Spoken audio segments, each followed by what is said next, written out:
göstereceğiz biz. Ana kana göster kızım. Bunu bilirsiniz. Doğuktanız gerikan çıkarayıq. Kana gerikan başladın. Mana o biliyor. Ama o bir elden geziyle, bir elden. Fark etmiyor kaç elden olacak. Doğru yapar. Ha maşallah gerikan maşallah. Takatlı elleri.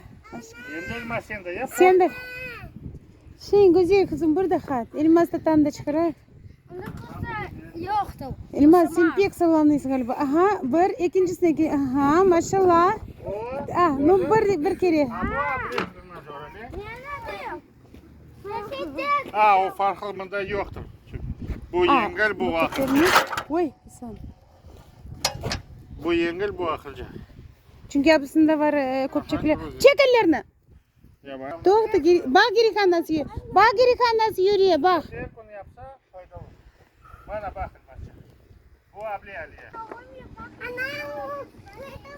Güzel çekil. Çekil güzel. Elmas al onu. Abli.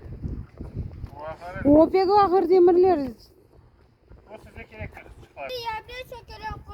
Hanım bakayım. Baba. Baba. Niye kızım? Ben size foto çıkarayım. Abli otur musun? Girahan tu. Yo asılsın mı? Asıl geri kan. Vay. Ah benim tatlı. Oy yüzünü sen görseydin yüzünü. Alo kızım bakma ne kızım. Senin yüzünü görseydin. Güzellik. Abli. Geri kaytar da. Kaytar.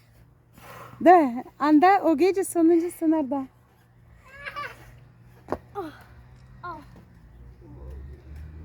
Güzel yavaştan çıkma tepeye güzel. Yeter çıkma tepeye. Yıkılırsından.